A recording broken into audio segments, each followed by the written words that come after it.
Listo. Buenas tardes a todos. Bienvenidos a esta nueva sesión de la Aula Mekelt.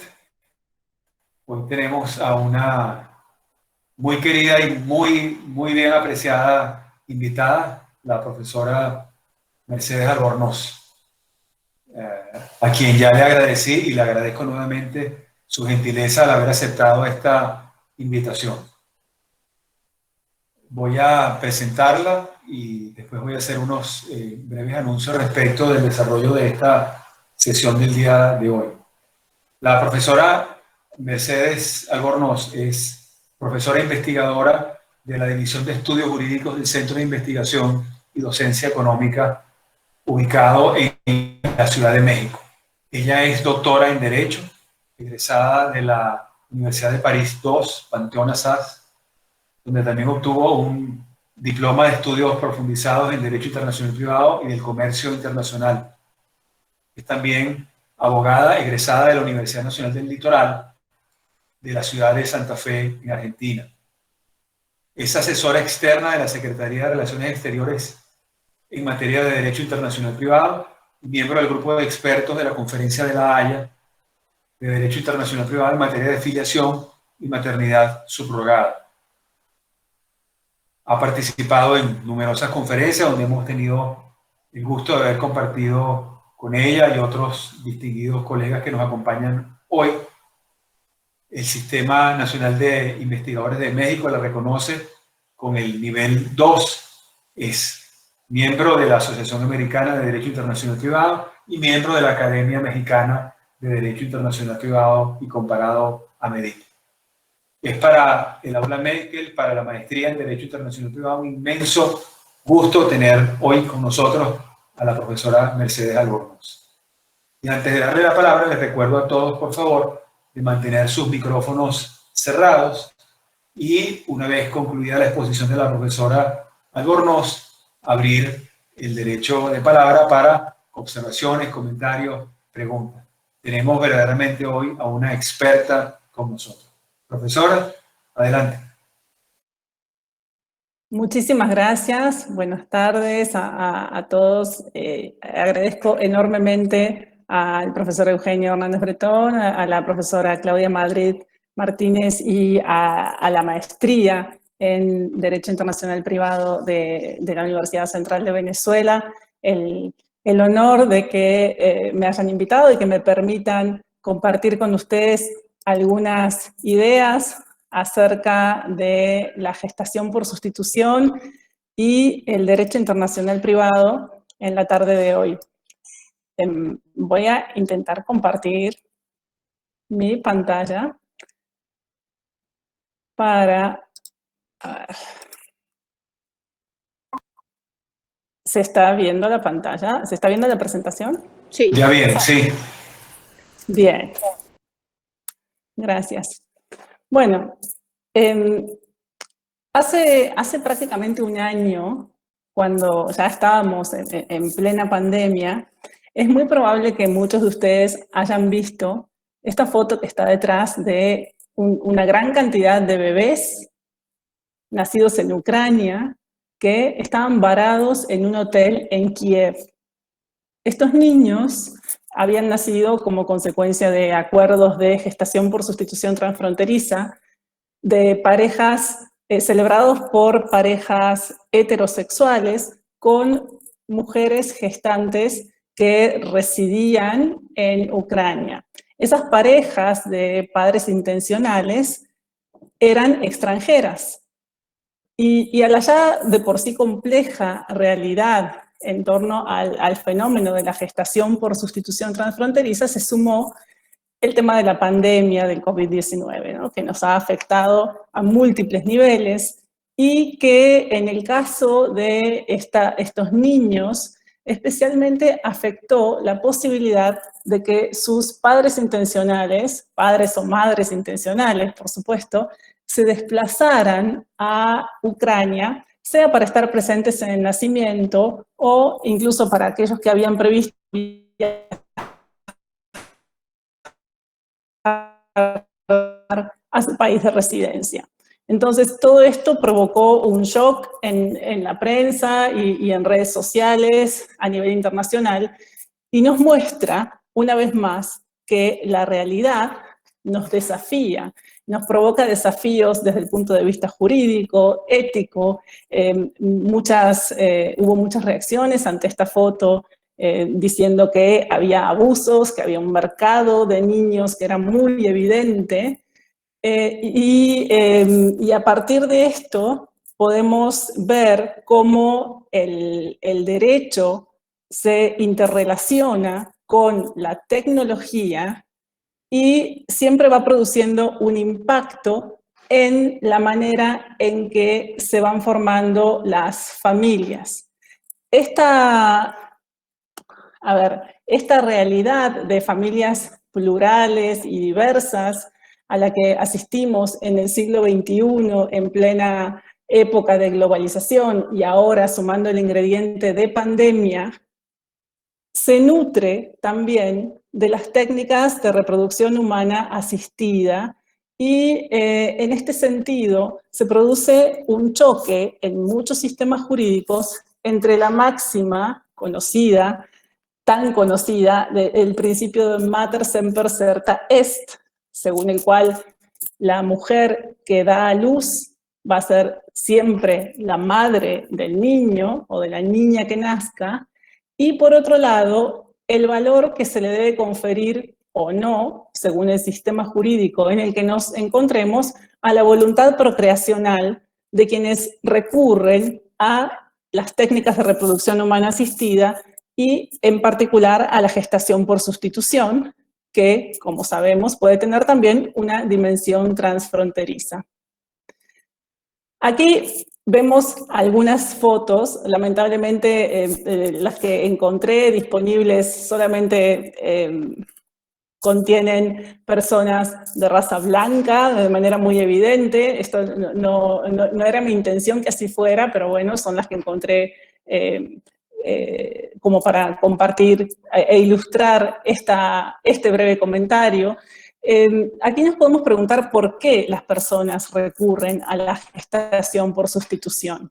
Y en el caso de la primera foto, en la que está más arriba, vemos a una señora de 50 y pocos años que, como su hija era infértil, se ofreció para gestar un bebé para ella.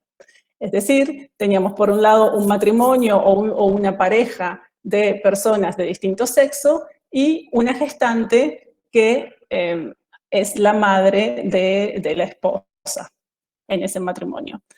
Por otro lado, en la foto de más abajo tenemos una pareja de dos hombres que recurrieron a esta señora que está a la derecha como gestante para lograr realizar el deseo de ampliar su familia. Entonces puede haber distintas motivaciones. Pueden estas relacionarse con motivos médicos o directamente con imposibilidad física.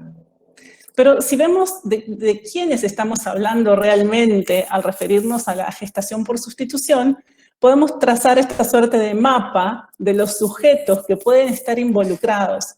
Y así, por un lado, vamos a tener padres o madres intencionales, que en algunos sistemas jurídicos se los llama comitentes. Entonces tenemos padre, madre, pero también puede haber donantes de gametos, tanto masculinos como femeninos. En algunos sistemas jurídicos, en muchos, intervienen intermediarios que van a poner en relación a los padres intencionales o comitentes con la mujer gestante. Entonces, otro sujeto es la mujer gestante. Y por supuesto, un sujeto muy importante en esta área es el niño o la niña que va a nacer o que nació como consecuencia del acuerdo.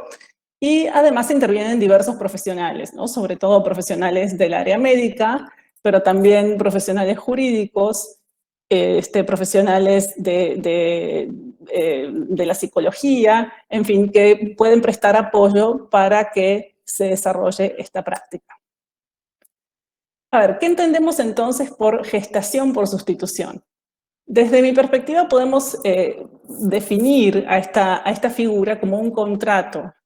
Y eso puede producir una reacción, de hecho lo hace, una reacción negativa en algunas personas, pero desde mi perspectiva, si nos atenemos a la realidad, es lo que hay. Realmente la naturaleza jurídica es un contrato que se celebra entre una persona gestante y otra persona, o bien una pareja de padres intencionales, a fin de que la primera, la persona gestante, geste un embrión y que el niño o la niña nacidos, en consecuencia, tengan vínculos de filiación con la persona o la pareja de padres intencionales.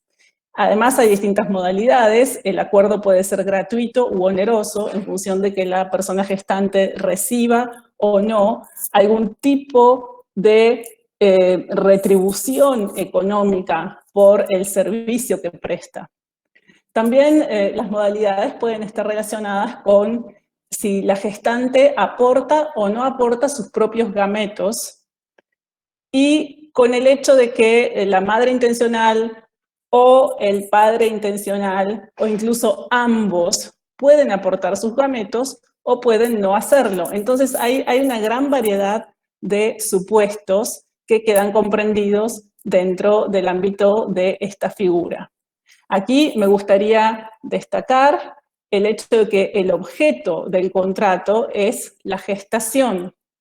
El objeto no es la renta de vientre, el objeto no es el niño, por lo cual tampoco cabría hablar de venta de niños, en principio. Por supuesto que luego habrá que examinar caso por caso a ver cuáles son las circunstancias del caso preciso y aplicar las normas imperativas que corresponde aplicar. También es muy importante que se pretende que el objeto del contrato, o sea, la finalidad del contrato es que el niño gestado luego sea hijo o hija de los padres intencionales.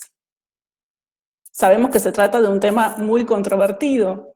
La primera gran pregunta es si corresponde regular o si es mejor prohibir esta práctica. Y aquí, desde nuestra perspectiva, es mejor regular, porque de todas formas, esta realidad se da en el día a día en distintos países y para garantizar los derechos de las partes, lo mejor que se puede hacer es tener un régimen, que ya luego podremos ver si es más o menos estricto, pero que haya un régimen jurídico que establezca ciertas soluciones y genere certeza para las partes, para todos los involucrados. También se puede discutir acerca de cuáles son las condiciones de acceso a esta práctica. Por ejemplo, si las parejas del mismo sexo pueden ser padres intencionales o no. Por ejemplo, si se requiere que tengan cierta nacionalidad o eso no es necesario. Y con respecto a la mujer o a la persona gestante, si debe residir en determinado país, si debe tener cierto rango de edad, si debe haber tenido previamente hijos propios, en fin. La controversia también se relaciona con la posible existencia de explotación reproductiva. De hecho, hay quienes ven esta práctica en todos los casos, como que siempre va a haber explotación reproductiva. También se puede discutir si debe ser una práctica siempre gratuita o si se puede admitir que sea onerosa sin necesidad de que estemos en un supuesto de tráfico de menores o de venta de niños. También se discute acerca de cuál es el rol o la participación de los intermediarios, porque en algunos casos ha habido abusos derivados justamente de la participación de intermediarios. ¿Y qué pasa con el interés superior del niño aquí? ¿Realmente se va a estar contemplando el interés superior de la persona que va a nacer o que acaba de nacer a raíz de un acuerdo de este tipo? Y finalmente, otro de los temas controvertidos es si se le debe dar prioridad al vínculo biológico o a la voluntad procreacional para el establecimiento de la filiación entre el niño nacido en estas circunstancias y los padres intencionales. Ahora, llegamos a la parte que nos interesa especialmente desde el punto de vista del derecho internacional privado. La gestación por sustitución, ese acuerdo o ese contrato del que hablamos, puede ser transfronteriza y lo va a ser cuando esté vinculada con más de un sistema jurídico.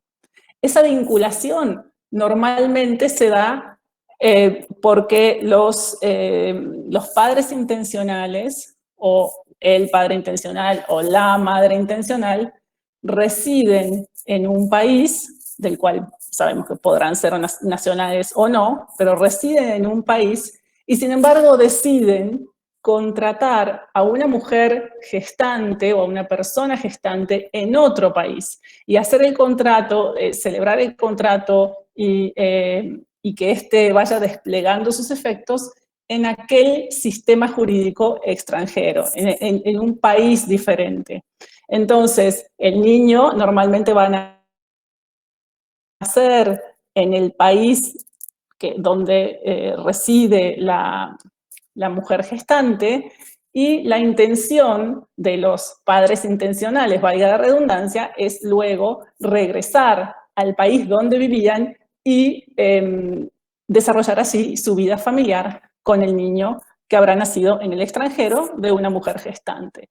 En la mayor parte de los casos es así. Por supuesto que puede haber variaciones, también en algunos de los puntos de conexión del caso con diferentes sistemas jurídicos.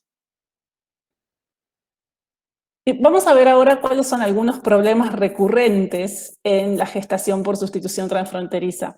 Ante todo, sabemos que no existe hoy por hoy un marco jurídico internacional. Esta es nuestra base, la base del problema de incertidumbre. Y a esto se agrega el hecho de que hay una disparidad muy fuerte entre los regímenes nacionales de fondo sobre gestación por sustitución. También hay que considerar algunas condiciones de acceso a la gestación por sustitución que están relacionadas con nuestra disciplina, y es preciso tener en cuenta algunos puntos acerca del establecimiento y el reconocimiento transfronterizo de la filiación. Entonces, primero, con respecto a la disparidad de regímenes nacionales de fondo, los estados adoptan distintas actitudes o distintas posiciones con respecto a la gestación por sustitución. Están aquellos que la prohíben, aquellos que la permiten y otros que no dicen nada. Más bien, donde en la legislación no encontramos normas expresas, ni prohibitivas ni permisivas. Aquí les puse algunos ejemplos de jurisdicciones donde que se adhieren a cada una de estas actitudes o sistemas, podríamos decir. Entonces, por ejemplo, la gestación por sustitución está prohibida en muchos países europeos, también en Quebec, en Canadá, en México, en el estado de Querétaro, en San Luis Potosí, en algunos estados de Estados Unidos, donde se declara que un contrato de gestación por sustitución será nulo, es decir, no va a producir efecto jurídico alguno. Y en otros sistemas está permitida la gestación por sustitución con distintas modalidades. Por ejemplo, algunos estados la admiten solo si es altruista, es decir, si la persona gestante no percibe una retribución por gestar, como en Grecia, Reino Unido, Portugal, Uruguay, Canadá, Australia. O en otros sistemas se la permite incluso si es onerosa. Y aquí uno de los estados dentro de Estados Unidos típicos para esta práctica onerosa es California. Pero fíjense que tenemos la novedad de que en el estado de Nueva York, desde febrero de este año, también se permite ahora la gestación por sustitución onerosa. La práctica también es permitida en Ucrania, como vimos en el punto de partida de esta presentación, en Rusia, y en México, en Sinaloa, se establece en la legislación estatal expresamente que puede haber un pago. En el caso de Tabasco, que es el otro estado, la otra entidad mexicana donde hay regulación sobre el tema. Si bien no se establece de manera expresa que puede haber un pago, interpretamos que sería lícito que lo hubiera. Obviamente estas interpretaciones pueden ser discutidas luego. Y entre los países cuya legislación no establece ni una prohibición ni un permiso expreso, encontramos muchos de América Latina, Argentina, Bolivia, Brasil, Chile, Perú, por ejemplo. Supongo que Venezuela, entiendo que Venezuela también entraría en este grupo. Y dentro de ciertos estados federales, muchos estados de México y también de Estados Unidos se encuentran en esta situación. Si vemos las condiciones de acceso relacionadas con el derecho internacional privado, podríamos tener en un extremo un régimen liberal que no tenga exigencias, con la ventaja de democratizar el acceso a la práctica, pero con la quizás desventaja para algunos de que podría estimular el turismo reproductivo. Es decir, podría estimular que el país de cuya legislación se trata se convirtiera en un destino de personas o de parejas que desean gestar por sustitución. Y por otro lado, podríamos establecer regímenes restrictivos con distintos grados de restricción.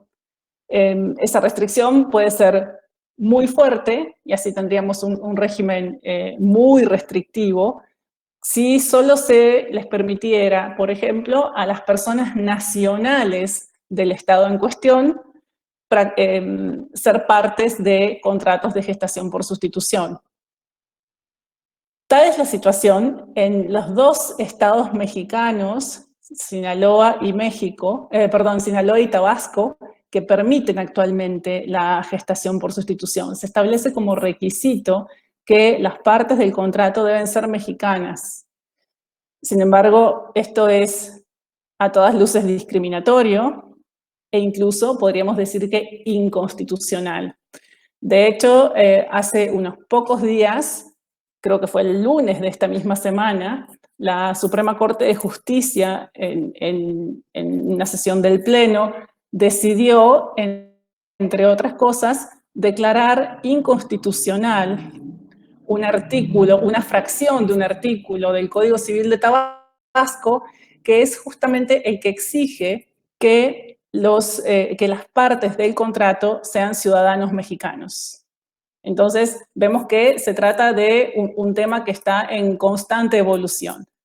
Y por otro lado, un régimen incluso restrictivo, pero no tan restrictivo, que quizás podría ser más razonable o más equilibrado, implicaría condicionar la posibilidad de ser partes en este contrato al domicilio o a la residencia habitual, por ejemplo, en el estado en cuestión. Entonces, desde mi perspectiva, lo más razonable sería que, por ejemplo, en el caso de México, se limitara a la posibilidad de contratar a padres intencionales y a personas gestantes que tuvieran como mínimo cierto número de años de residencia en territorio nacional. Ahora, con respecto al establecimiento y al reconocimiento de la filiación, es muy importante en esta materia garantizar la continuidad transfronteriza de la filiación, del vínculo filial y la estabilidad de ese vínculo. Eso es sumamente importante para satisfacer el interés superior del niño que nace en estas circunstancias. Que más allá de si nosotros individualmente o los estados están o no, o estamos o no de acuerdo o con este tipo de prácticas, es algo que se da en la realidad y el niño que nace en estas circunstancias no tiene la posibilidad, más bien no debería ser castigado por la conducta de los adultos que decidieron que naciera como consecuencia de un acuerdo de este tipo. Entonces, primero, si vemos el establecimiento de la filiación, ahí ya se plantea la cuestión de si se le debe dar prioridad al vínculo biológico o a la voluntad procreacional. Normalmente en los estados que regulan, que tienen un régimen en esta materia, va a haber un mecanismo, algún tipo de mecanismo para que se establezca la filiación con respecto a los padres intencionales. Y en el estado de recepción, que podemos llamar así al estado en el que residían habitualmente los padres antes de desplazarse para ir a buscar el niño al extranjero, o para asistir a su nacimiento, en principio se debería reconocer ese vínculo filial establecido en el extranjero. Sin embargo, siempre existe la posibilidad de que ese reconocimiento sea denegado por violar el orden público, y diríamos aquí orden público internacional, del estado de recepción. Entonces acá surge toda una cuestión acerca de cómo vamos a interpretar ese orden público, hasta dónde lo extendemos o no lo extendemos. Y eso puede dar lugar a muchos matices, ¿no? Y discusiones en cada ordenamiento jurídico concreto.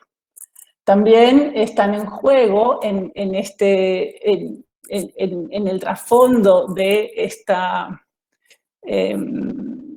continuidad que se busca a nivel transfronterizo de la filiación, por supuesto, diversos derechos de los padres intencionales, como el derecho a desarrollar una vida familiar, a la vida privada, a reproducirse, a acceder a las técnicas de reproducción humana asistida, y también derechos de los niños nacidos así, ¿no? Como el derecho a la identidad, a conocer los orígenes, a la nacionalidad, a tener una vida familiar y, en síntesis, el interés superior del niño o de la niñez. Ahora, esto genera retos para nuestra disciplina. Y aquí me gustaría plantear algunas preguntas, quizás para que las conversemos después, pero para mí uno de los retos centrales es el de cómo lidiar con la disparidad de regímenes nacionales de fondo en esta materia, porque al tener esa disparidad y una ausencia de normas de fuente internacional, lo que se está produciendo es un estímulo de la práctica de la gestación por sustitución transfronteriza. Entonces es importante ver cómo trabajar con esa diversidad y ver si los estados son capaces de construir en conjunto o si cada estado debería abordar el tema y seguir abordándolo como se ha hecho hasta ahora de manera individual. Otro de los retos sería cómo proteger al niño que nace como consecuencia de una gestación por sustitución transfronteriza y a sus padres o madres sin vulnerar o sin violentar los derechos de la persona gestante. Otro desafío o reto es cómo podemos introducir estándares éticos en la gestación por sustitución transfronteriza. Y además, ¿cuáles deberían ser esos estándares? Esa es una gran discusión. Al fin y al cabo, creo que todo esto se reduce a cómo lograr consensos, y tenemos ahí una gran dificultad, cómo llegar a acuerdos que permitan que los estados avancen en la elaboración de normas de fuente internacional que sean efectivas y que beneficien a todas las personas involucradas y especialmente a los niños. Sabemos que el derecho internacional privado cuenta con distintas herramientas y métodos, entre ellos conocemos las normas, las técnicas de codificación internacional, sabemos que algunas son rígidas, otras son flexibles, y en el fondo lo que se busca es tener mayor certeza jurídica para las partes y también mayor protección. Entonces, vemos aquí nuevamente el reto de cómo lograr un equilibrio entre la seguridad jurídica y las soluciones materialmente justas que nos permitan proteger a los sujetos involucrados. Sabemos que existen distintos tipos de normas. Dentro de las normas de competencia internacional podrían tener relevancia aquí tanto las de competencia internacional directa como las indirectas. Y en cuanto al derecho aplicable, también podríamos encontrar distintos tipos de normas que nos sirvieran para generar más certeza en este ámbito.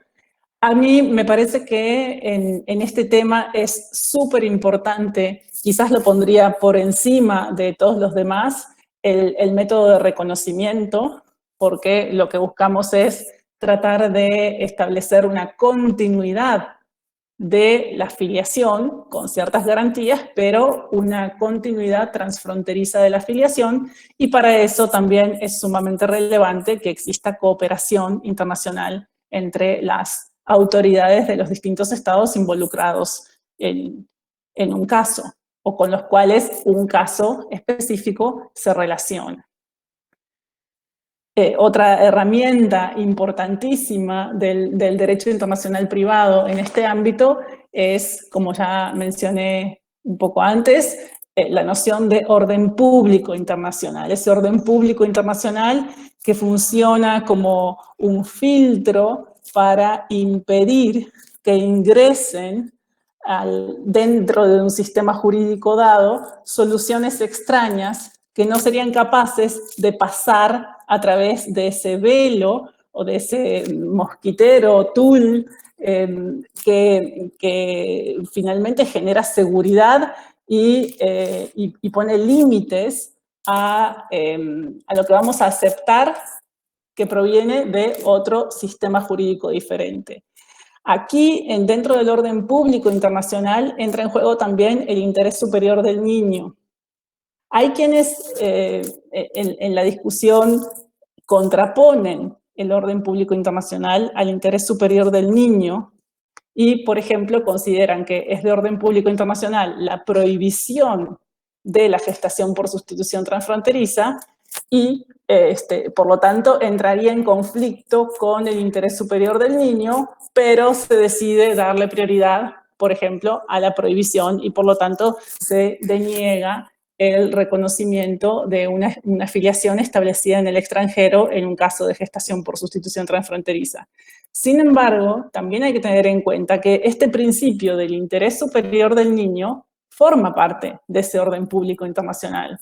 Entonces, lo que corresponde hacer es ponderar los distintos intereses en juego y sabemos que en derecho internacional es sumamente importante la Convención de las Naciones Unidas sobre los Derechos del Niño, que impone a los estados la obligación de darle primacía a dicho interés en todas las decisiones que se tomen que puedan afectar a un niño o a una niña.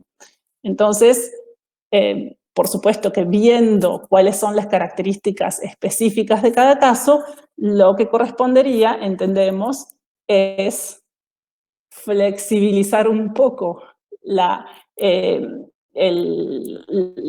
prohibición interna cuando sea conveniente para el niño en concreto o para la niña en concreto de quienes estamos hablando, que esa filiación establecida en el extranjero sea reconocida, porque de otra manera se vulnerarían derechos del niño, aquellos que hemos mencionado en una diapositiva previa y quizás otros también, que impedirían el desarrollo normal de la vida de un menor.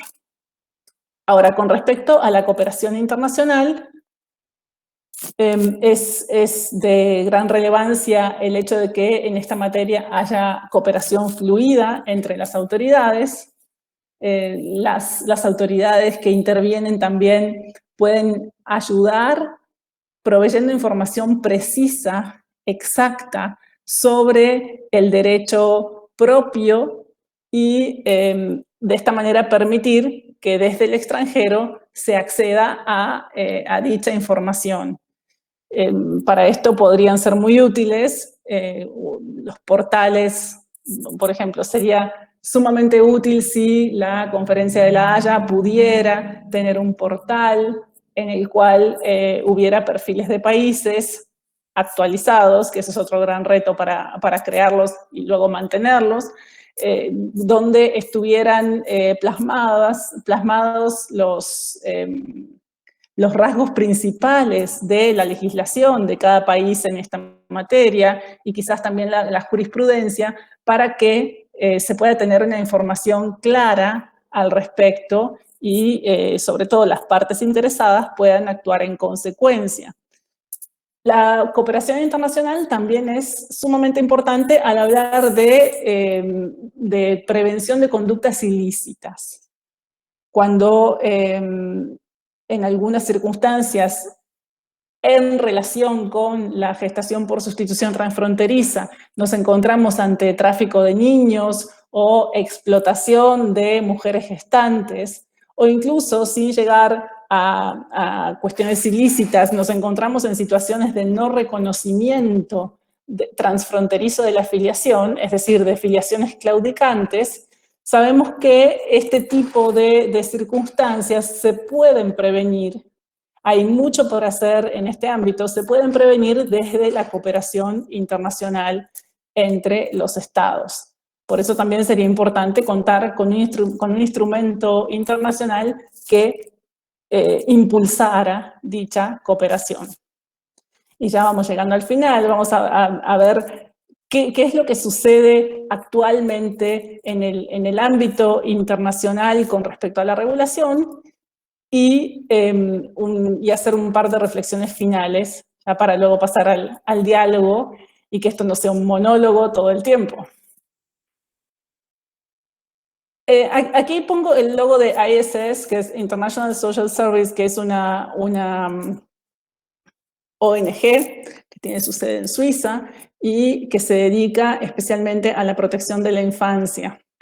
Desde el año 2016, en ISS se armó un grupo de expertos que hizo consultas en distintos países y tuvimos la oportunidad de participar ahí también con Nieve Rubaja, en el cual se discutió acerca de la posible adopción de un instrumento de soft law en esta materia. Fue muy interesante el trabajo realizado ahí porque participaron personas con perfiles muy diferentes, algunos también miembros de organismos internacionales de derechos humanos, organismos internacionales de alcance universal, generales, y además se consultó a interesados directos. Y por interesados directos me refiero a personas que nacieron como consecuencia de gestación por sustitución, a personas gestantes, a padres intencionales, y esto además se hizo en distintas regiones del mundo. Entonces, con todo eso, hubo un grupo core, digamos, que elaboró una serie de principios que fueron aprobados muy recientemente también, a finales de febrero de este año. Son los principios de Verona para la protección de los derechos del niño o de los derechos de los niños nacidos a través de gestación por sustitución.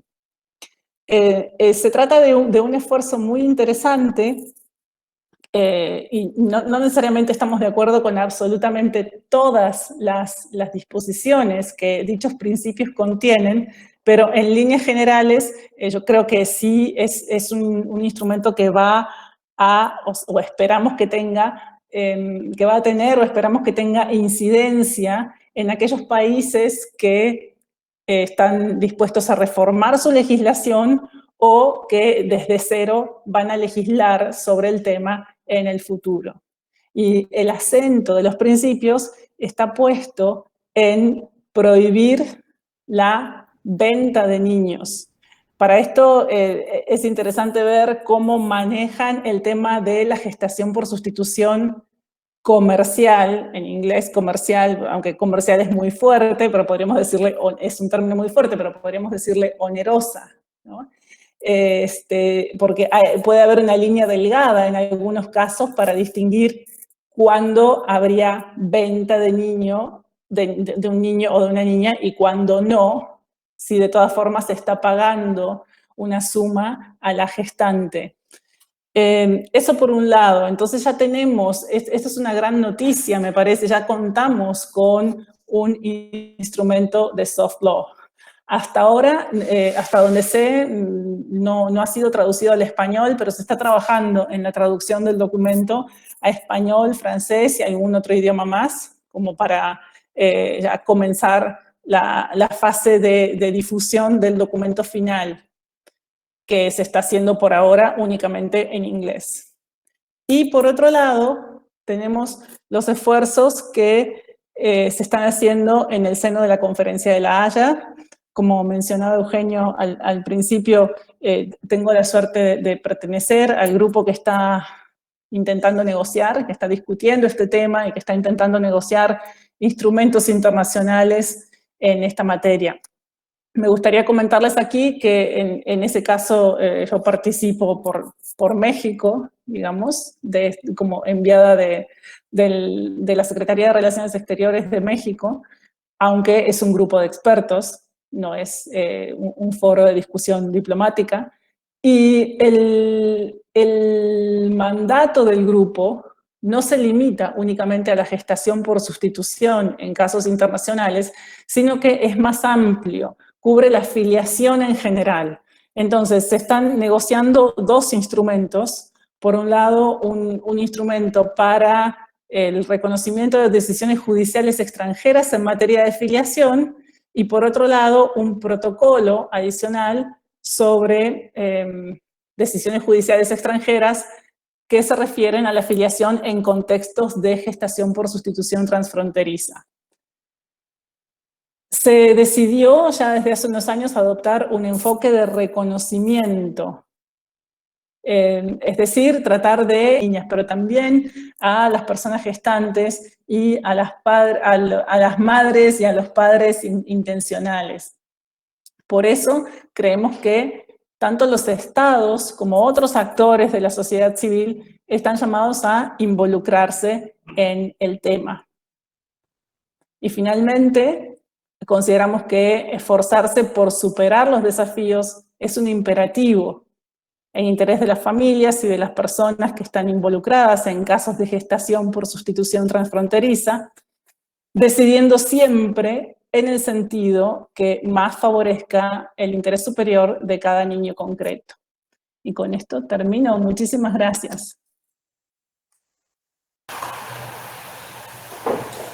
Muchas gracias, profesora Albornoz. Muchísimas gracias de verdad por esa exposición tan interesante con tantos datos tan particulares. Y ahora quisiera invitar a todos nuestros participantes a comunicarse con nosotros, a comunicarse particularmente con la profesora Albornoz para hacerles saber comentarios, observaciones, preguntas. Los animo a todos en este momento, a ver si alguien quiere formular alguna pregunta. Yo por mi parte tengo unos comentarios también, porque es un tema que a nosotros de hace mucho tiempo, a nosotros aquí en Venezuela nos ha preocupado. Nos ha preocupado más, creo, en el ámbito puramente interno, más que en el ámbito internacional, porque los temas de, llamemos, el desarrollo de las técnicas de fertilización in vitro en Venezuela, creo que tienen en aplicación más de 40 años. No sé, 40 y tantos, pero más de 40 años. Y ha sido llevada a cabo por centros, y llamémoslo así, de fertilización particulares, privados, en los cuales, pues, generalmente quienes acuden o acudían eran, digamos, parejas casadas, en las cuales, bueno, aportaba el material genético alguien de la pareja, se implantaba después en la pareja. El tema es con el tercero. Eso que comenzó siendo entre pareja casada, después comenzó a valerse también de una madre, del valerse de la gestación sustituta, digámoslo así, hace ya muchísimo tiempo atrás.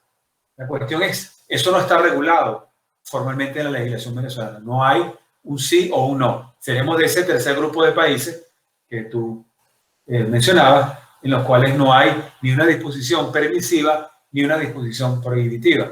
Pero la realidad de las cosas es que en Venezuela, por lo menos desde hace 40 años, esto se lleva a cabo. Y cada vez con más frecuencia, y yo no sé si estamos hablando de cientos o de miles de casos de niños nacidos bajo esta modalidad. La cuestión es qué forma jurídica se le da a esta situación. Y lamentablemente cuando las legislaciones no son francas, digamos así, o no son sinceras con las personas que requieren una respuesta del legislador, entonces se acude a ciertas, digamos, disfraces o formas para la relación. Por ejemplo, el tema de la sustitución de parto. El tema, la sustitución y la suposición de parto en el sistema venezolano tienen además la situación particular de ser tipos delictivos, es decir, de estar previstos en el Código Penal. Y sin embargo, a pesar del dispositivo penal, la gente seguía utilizando esa forma de la sustitución de parto. Se hacían todos los arreglos previos, no sé cómo se documentaban, no sé si contractualmente qué forma se le daba a esto, sino que la forma usual era en que había un acuerdo, en el que las cosas estaban de palabra arregladas, acudían al recinto hospitalario, clínico, se hacía todo el seguimiento durante el embarazo, en la gestación sustituta, digamos así, daba a luz la madre del derecho romano, para ponerlo de alguna manera, ¿okay? Pero después salía la madre del derecho romano sin el niño, niño o niña en los brazos, y otra que aparecía como la madre a todos los efectos registrales, se llevaba el niño a los brazos. ¿Okay? Y bueno, así hemos vivido nosotros en este país, al margen de la ley, con ese tipo de situación. Sí, claro, entiendo. O sea, es muy grave que sucedan ese tipo de circunstancias, y justamente en estas situaciones es donde se ve la importancia de contar con una regulación sincera y clara acerca de la figura, ¿no?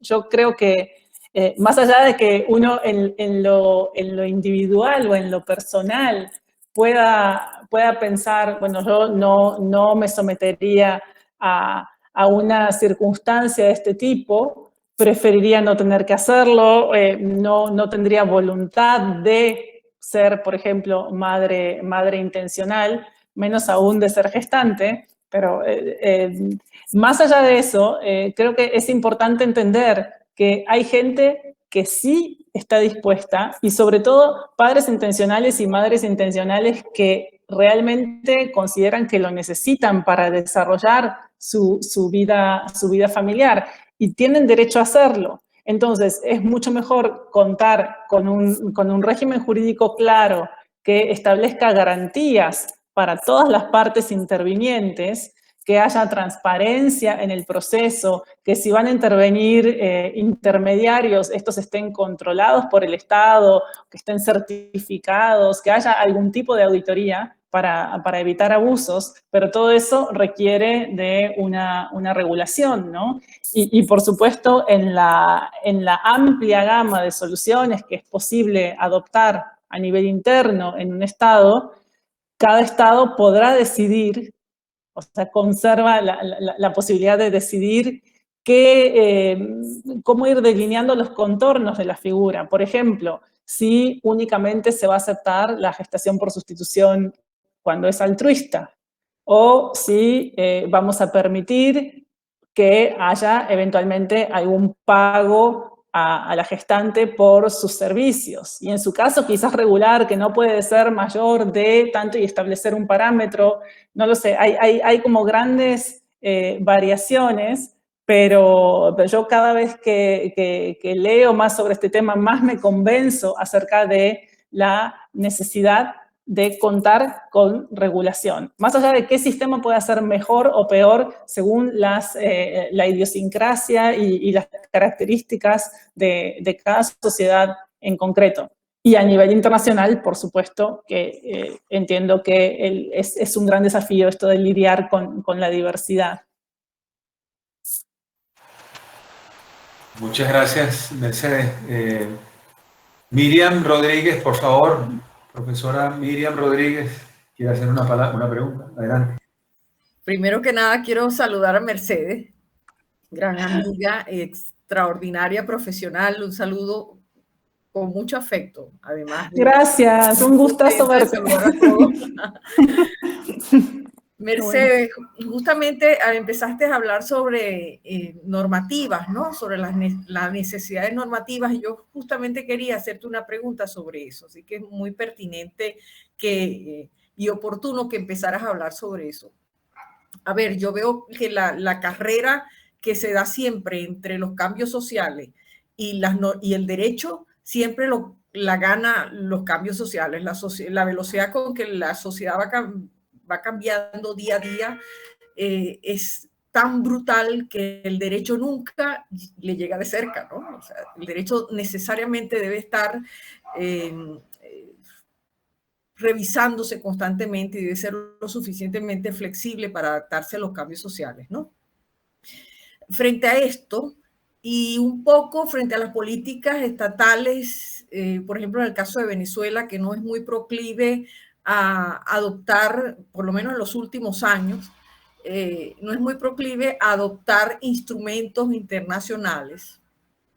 ¿Cómo ves tú, y ante la recomendación que tú hacías sobre la necesidad de que hubiera una regulación sobre esto, cómo ves el panorama frente a la cantidad de países que no tienen regulación? ¿Tú crees que las normativas que tenemos actualmente puedan de alguna manera llenar el espacio provisionalmente mientras los países deciden de alguna manera regular estas situaciones?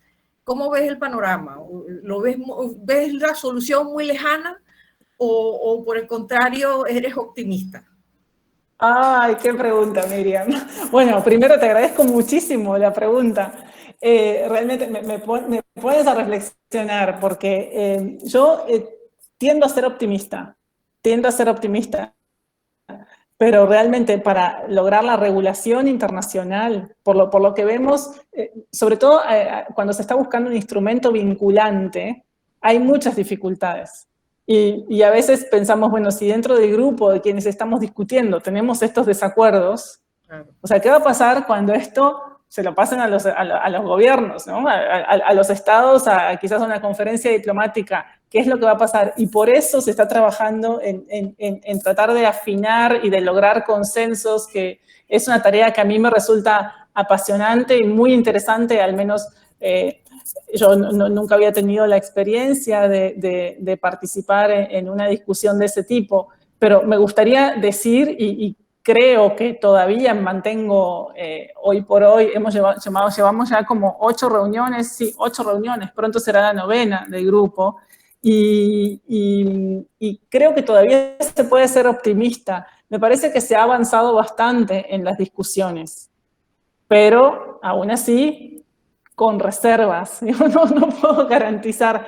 Ahora, si lo pensamos a nivel interno, Miriam, yo creo que por ejemplo, en el caso de Venezuela o en el caso de otros estados donde la legislación guarda silencio sobre el tema, me parece que es muy importante el papel de la justicia, ¿no? de los tribunales.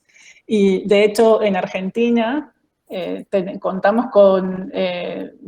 bueno, saben ustedes que tenemos un código civil y comercial relativamente nuevo que tenía normas que regulaban la gestación por sustitución interna, pero que en el proceso de discusión esas normas fueron eliminadas y ya no figuran en el Código Civil y Comercial. Fueron eliminadas sobre pretexto de que no había consenso y que esto requería más discusión, a pesar de que ya se había discutido.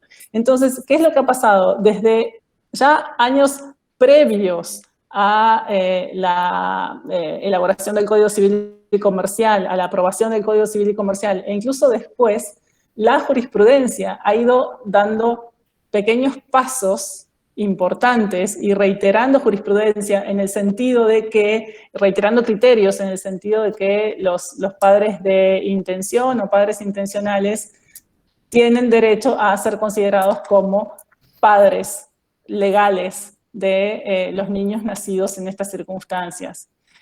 Sin embargo, todavía tenemos el vacío legislativo en fuente interna aquí, y ha habido y continúa habiendo proyectos para regular el tema en una ley o en un capítulo del código, pero todavía no se ha logrado. Entonces ahí me gustaría solo destacar el papel importante de los jueces, de los tribunales, que pueden ir empujando un poquito. Pero claro, hay que contar con jueces que sean lo suficientemente abiertos, en fin, ¿no? Pueden surgir otro tipo de limitaciones según la realidad de cada uno de los países, e incluso, bueno, en países grandes como Argentina o como México también, eso puede haber grandes variaciones entre los criterios o el grado de apertura que están dispuestos a asumir los jueces de ciertas circunscripciones con respecto a los de otras, ¿no? No es lo mismo un tribunal en la ciudad de Buenos Aires que quizás en otro rincón más alejado del país. Entonces, ahí seguramente, me imagino que en Venezuela también habrá muchas variaciones entre los criterios de distintas jurisdicciones dentro del país, pero aún no sé si al menos en la capital estarán dispuestos a abrirse un poquito más hacia estos casos, ¿no? Sobre todo cuando tenemos estas prohibiciones, este régimen prohibitivo tan estricto que incluso penaliza algunas conductas. Gracias, Mercedes. De nada, bueno, un desde las placer. cátedras también se puede hacer mucho, ¿no? La cultura institucional desde la academia, pues yo creo que es determinante para incentivar a los operadores jurídicos a que regulen el área. Gracias. Claro, de nada. Bueno, nuevamente la invitación a nuestros asistentes. El profesor Operti, bienvenido, profesor. Adelante. No lo escucho. Profesor, tiene que abrir el micrófono. ¿Tiene cerrado su micrófono? No lo estamos escuchando ahorita. Tiene que abrir el micrófono, lo tiene cerrado. ¿Ahora me escuchan? Sí, adelante, profesor, bienvenido. Perdón, esta tecnología suele superarme. Yo quería, primero que nada, decir 2 palabras de reconocimiento a Mercedes Albornoz. Ha sido clara, precisa, informativa, actualizada. Y eso es muy importante en cualquier disciplina. Segundo, quería decir que este es un tema que tiene ya mucho tiempo. Y Eugenio lo recordaba recién a la luz de la situación venezolana. Pero yo podría decir que en los años 80, el Instituto Interamericano del Niño, entonces llamado Instituto Interamericano del Niño, hoy del Niño y del Adolescente, ha cambiado su nombre,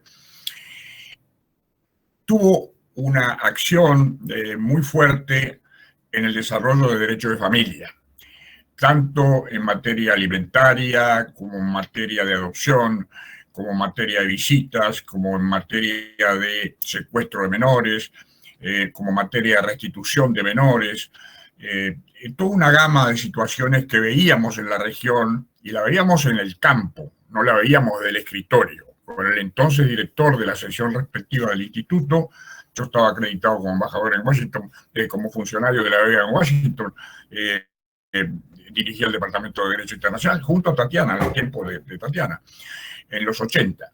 Y ahí se hizo toda una visita de países de la región donde detectamos problemas realmente muy del tipo de los que Mercedes señalaba.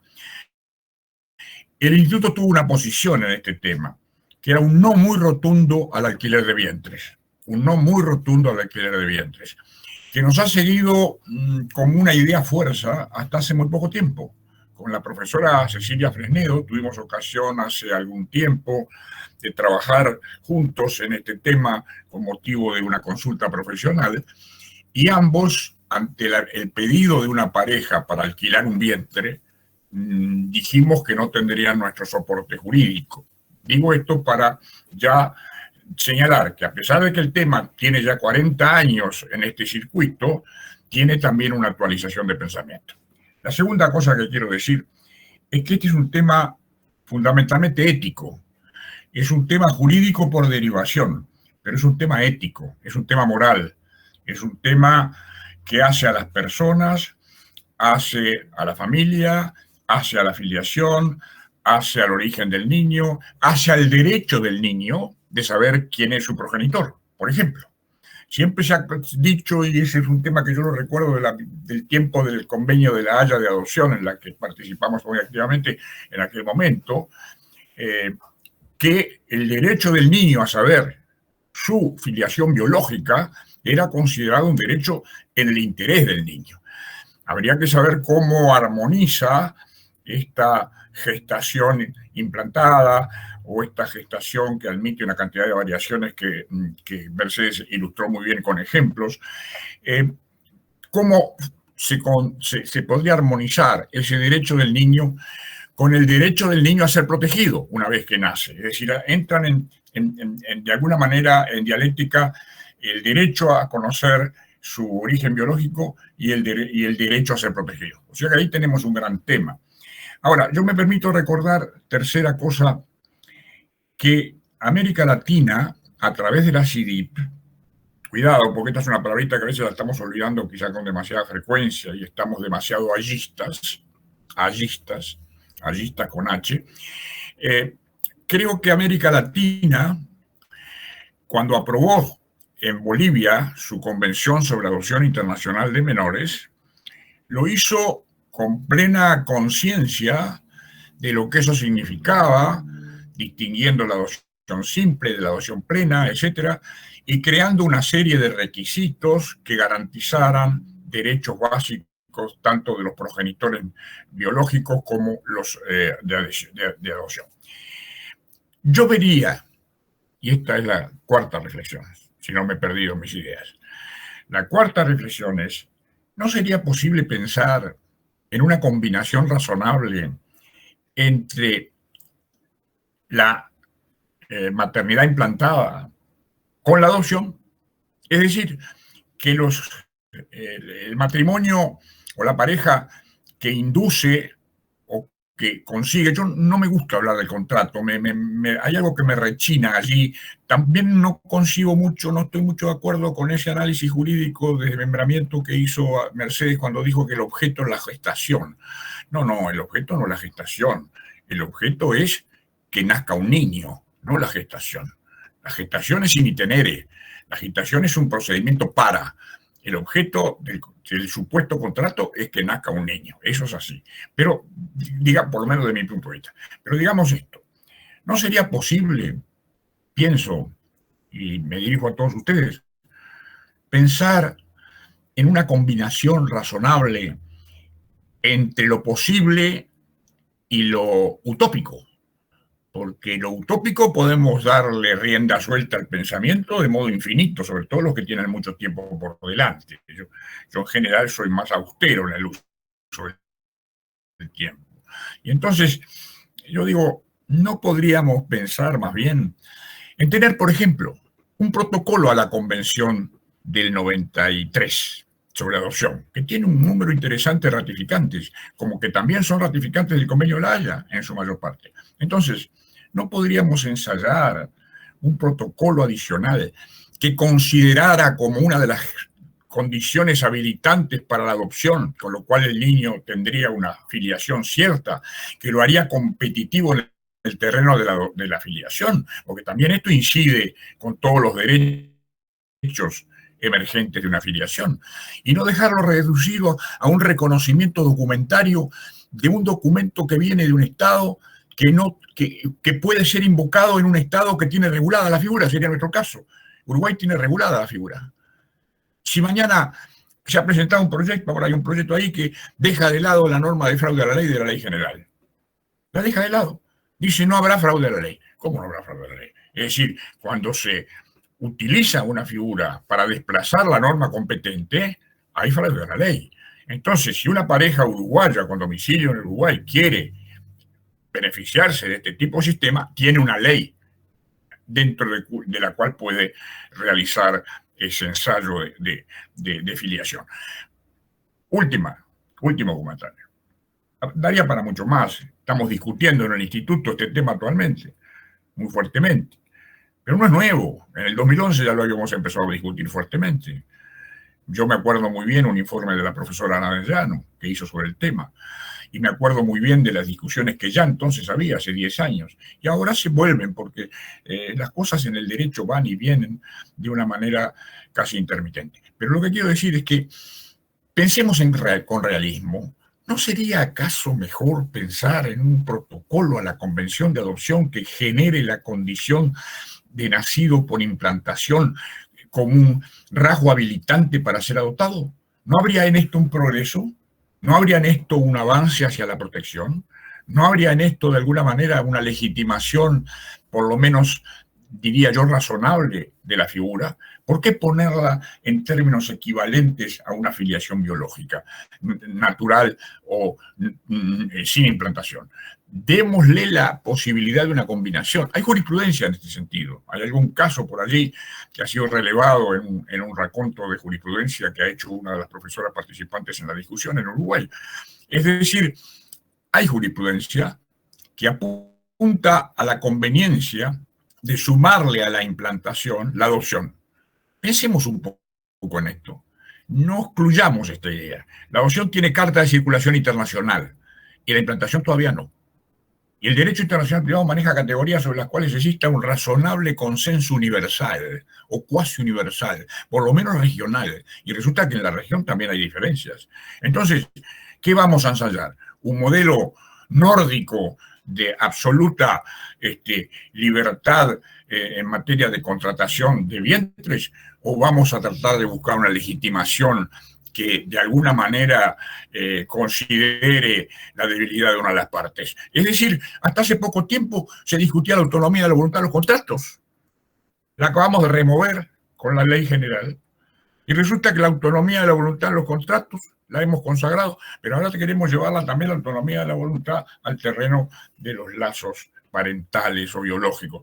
Me resulta un tanto difícil, más difícil aún, me resulta pensar en una ley autónoma de derecho internacional privado para esta figura. Esta figura no tiene todavía la calidad de una figura autónoma jurídicamente aceptada por la comunidad internacional. No la tiene. Mercedes lo reconocía. Había 3 categorías de Estado: los que la aceptan, los que la niegan y los que la regulan, cosa que Mercedes no señaló de esa manera, sino dijo que ponían condiciones, es decir, que la regulan. Y por lo tanto, esas 3 categorías hay que tenerlas en cuenta. Nada más. Pero esto da para mucho más. Para mucho más. Le deseo muy buena suerte al grupo. Estoy ansioso por conocer sus conclusiones, saber qué dijeron, cómo opinaron, qué discutieron. Me encanta esa discusión, porque la de adopción la recuerdo como una de las etapas más lindas de mi vida. Gracias. Muchísimas gracias, doctor Operti. La verdad, es un honor para mí que esté presente, que haya escuchado y que haya hecho comentarios tan ricos.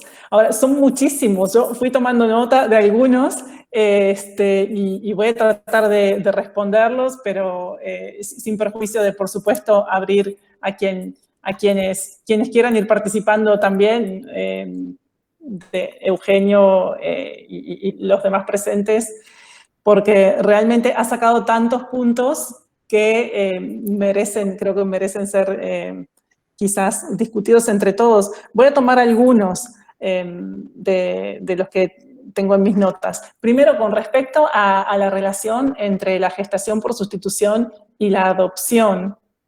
Sí, por supuesto que son temas que están relacionados, pero hay una gran diferencia entre quienes defienden especialmente esta figura, sobre todo podemos pensar en grupos de activistas, de personas del mismo sexo.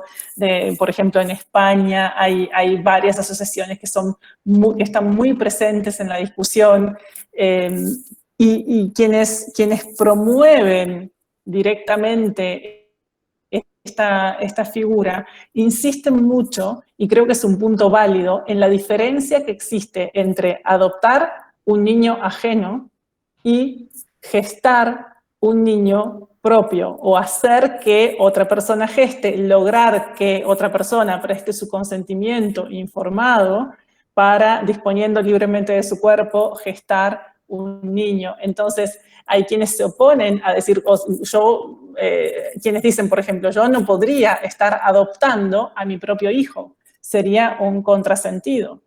Ahora, la gestación por sustitución se relaciona con la adopción por el hecho de que en algunos países donde todavía, donde se considera que prevalece el mater semper certa est, o sea, la gestante, por más que no tenga, incluso, por más que sus gametos no hayan sido utilizados para la concepción del niño por nacer en un contexto de gestación por sustitución, es considerada madre. Entonces es necesario que renuncie a la maternidad y que haya, y para establecer el puente con quizás la madre intencional, lo que se hace es recurrir a la adopción. O sea, eso sucede en algunos sistemas jurídicos. En otros, directamente hay una orden judicial que analiza el contrato, el acuerdo, y establece que ya desde el momento del nacimiento la afiliación va a estar en cabeza de los padres intencionales. Entonces hay una relación. Y por otro lado también hay una interesante relación con la adopción en aquellos países que, como España o Francia, prohíben internamente la gestación por sustitución. En los casos transfronterizos, muchas veces, con respecto al progenitor que no tenía vínculo biológico con el niño nacido en el extranjero por gestación por sustitución, la solución que brindaban era, bueno, que el otro padre o madre lo adopte, como si fuera la adopción una adopción de step parent, diríamos en inglés, para que se conforme la familia. Sin embargo, quienes participan, quienes están involucrados directamente en la gestación por sustitución, muchas veces se oponen también a este tipo de soluciones.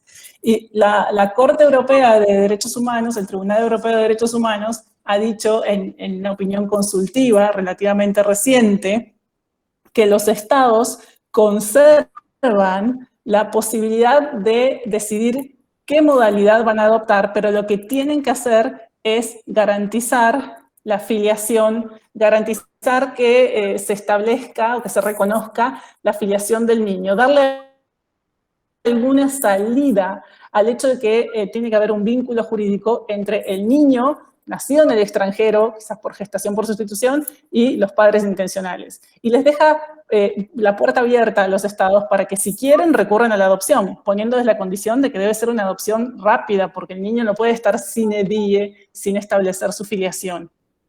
Y de manera interesante también, en los últimos meses ha habido jurisprudencia en Francia en la que ya se permite. En Francia inicialmente para estos casos se recurría siempre a la adopción, pero en algunos fallos recientes de la Corte de Casación se resolvió que en el caso concreto no era conveniente o no era posible la adopción, y que por lo tanto procedía la inscripción del acta extranjera en el registro civil francés, estableciéndose en el acta extranjera ya como padres a los padres intencionales. Entonces eso es un paso bastante, un avance desde la perspectiva de quienes apoyan esta figura. Y por otro lado, queda ahí la posibilidad de la adopción. Bueno, eso con respecto a la adopción. Luego, con respecto al tema de si hay un contrato Bueno, no, para complementar, usted decía que quizás podría pensarse en establecer un protocolo adicional a la Convención en materia de adopción, a la Convención de La Haya sobre adopción, y ahí, como hay estados que se oponen tan fervientemente a todo lo que pueda tener la palabra surrogacy, no estarían dispuestos a entrar a un instrumento de este tipo. Bueno, incluso si es aparte, si es autónomo, pero ahí la gran diferencia es esta a la que me refería al inicio, ¿no? Que una cosa es adoptar a una persona que ya nació, a un menor que ya nació, que es totalmente ajeno, con el cual no tenemos ningún tipo de vínculo, y una cosa diferente sería adoptar a un niño con el cual que no solamente hemos buscado, sino con el cual uno de los miembros de la familia tiene un vínculo jurídico concreto. Por supuesto que eso yo entiendo que habrá que discutirlo en cada uno de los sistemas jurídicos concretos, ¿no? Si las soluciones del derecho interno podrían acercarse más a la adopción o no. Desde mi perspectiva, yo no creo que sea lo más adecuado, pero habría que ver cómo se delinearía un sistema concreto. Y tengo anotado aquí también, a ver, con respecto a la actualización del pensamiento que se va dando, me gustaría compartir que también dentro de mi propia experiencia, desde mi propio acercamiento a este tema que empezó hace unos cuantos años, alrededor de 2011, 2012, también yo misma he ido cambiando mi propio criterio acerca de la terminología. Por ejemplo, ya no hablar de maternidad subrogada o de alquiler de vientres, sino siempre de gestación por sustitución.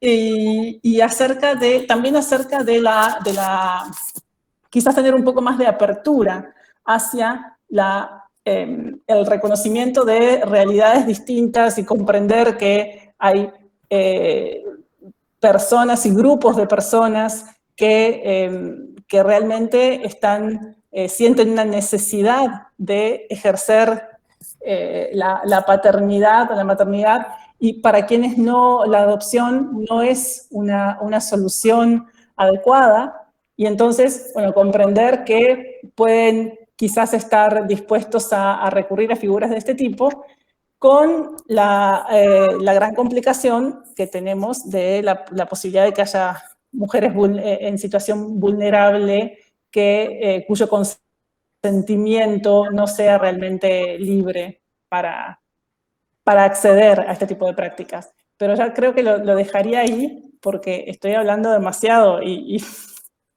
me gustaría ver si alguien más quiere participar, perdón. No, muchas gracias a todos ustedes. Solo quería yo de mi parte una breve referencia. Realmente el problema de los desarrollos científicos de la medicina y de la biología en temas de reproducción humana asistida, lo que ha hecho es hacernos cuestionar profundamente en cuanto a las nociones clásicas de filiación, de paternidad y de maternidad. Y eso es un tema que no hemos, esencial, básico, para entrar en este tema de la, comillas, maternidad o gestación subrogada, sustituida, o darle un término apropiado. Realmente sacudió el piso de nociones tradicionales y nos enfrenta entonces ahora a determinar qué entendemos nosotros por filiación, qué entendemos por paternidad, qué define la maternidad. Las nociones clásicas romanas, si se quiere, entran en cuestionamiento. Eso no lo hemos podido solucionar. Es algo así para, de alguna manera, buscar retar también inteligencias acá. Es el mismo tema que discutimos del matrimonio y el matrimonio igualitario, etcétera, como se quiera llamar. ¿Qué es matrimonio? ¿Matrimonio es esto o matrimonio es aquello? ¿Hijo es este o hijo es aquel? Entonces, hasta que tenemos que entrar a cuestionar y a redefinir o a simplemente señalar es una cosa diferente, que amerita un término propio y diferente en consecuencia. Y como tal requiere su tratamiento. Eso incluso a los fines de colocar esta figura que estamos conversando hoy con Mercedes bajo el ámbito de un protocolo, un anexo, lo que quiera que sea, a los convenios existentes en materia de adopción.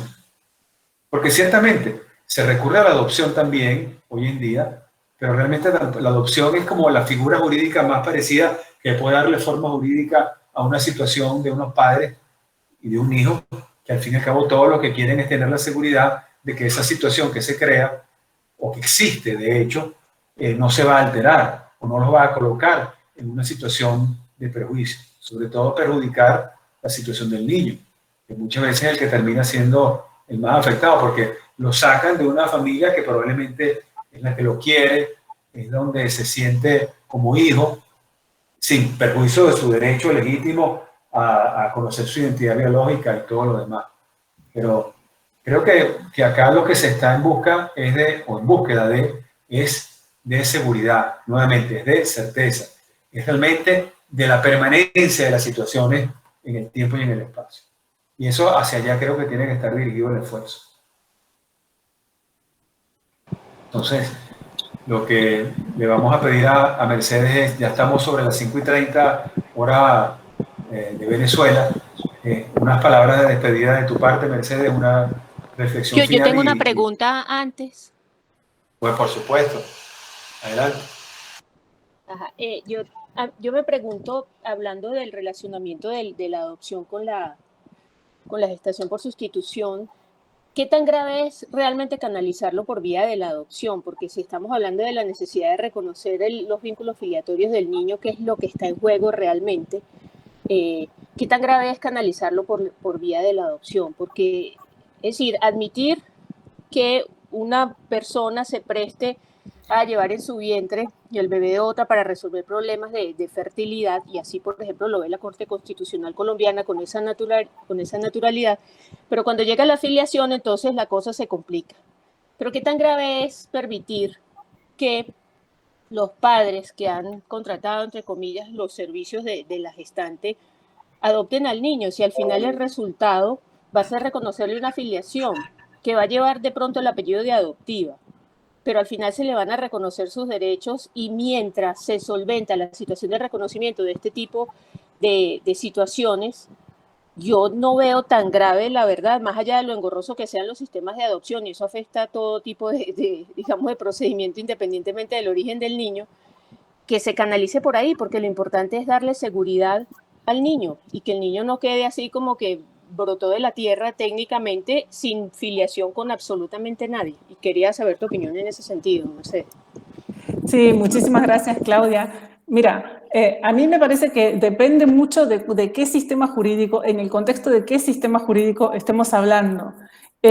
Hay países donde, como sabemos, la adopción puede tardarse años y no creo que sea lo más conveniente. O sea, retomando la opinión consultiva a la que me refería hace un momento, si se asegura que para este tipo de casos se establece un proceso de adopción abreviado, quizás, por decir, ¿no? O que va a haber celeridad para los casos de reconocimiento de una filiación establecida en el extranjero. Y pensemos que generalmente, no siempre sucede así, pero generalmente al menos uno de los padres intencionales tiene vínculo biológico con el niño. Entonces la cuestión sería el establecimiento con el otro, ¿no? ¿Qué pasa con la pareja del padre que sí tiene, o la madre que sí tiene vínculo biológico?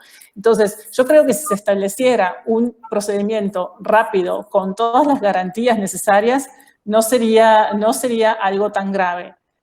Sin embargo, creo que lo más conveniente sería poder adoptar un sistema como el que incorpora el Código Civil de Argentina, el Código Civil y Comercial de Argentina, para reconocimiento. O sea, fíjense la paradoja de que tenemos acá la posibilidad de reconocer una afiliación establecida en el extranjero sin apellido. O sea, puede ser en un caso de gestación por sustitución también, pero no tenemos la figura regulada internamente. Ahora, tampoco se trata de reconocer así gratuitamente a lo loco, reconocer lo que venga, sino que tenemos siempre el filtro del orden público. O sea, si se considera que hubo algún abuso, incluso si hubo algún abuso con respecto a la mujer gestante, si ésta no prestó su consentimiento libre e informado, en fin, hay siempre una instancia o una manera de bloquear ese reconocimiento.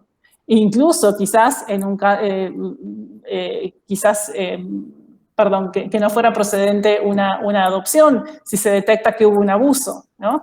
Pero al fin y al cabo siempre hay que tratar de analizar el interés del niño concreto y darle la solución que más lo satisfaga. Esa sería como mi reflexión final. Y les agradezco muchísimo a todos su presencia y las preguntas sumamente interesantes. Muchísimas gracias. Mercedes, ha sido un verdadero gusto. Nos has realmente honrado con tu exposición al haber participado en esta discusión. Agradecimiento que también le extiendo a todos los participantes. Es para el Aula Meckel un motivo de gran alegría haber tenido esta sesión de hoy. Estoy seguro que además a la doctora Meckel, que le gustaban tanto estos temas de la minoridad y que tanto tiempo colaboró con el Servicio Social Internacional, pues también lo habrá recibido con mucha satisfacción. Muchísimas gracias a todos, cordialmente invitados para nuestra próxima sesión en 2 semanas, y con el mayor cariño desde Caracas, les deseo que tengan una muy bonita tarde y todo lo mejor. Hasta luego. Gracias a todos. Hasta luego, gracias.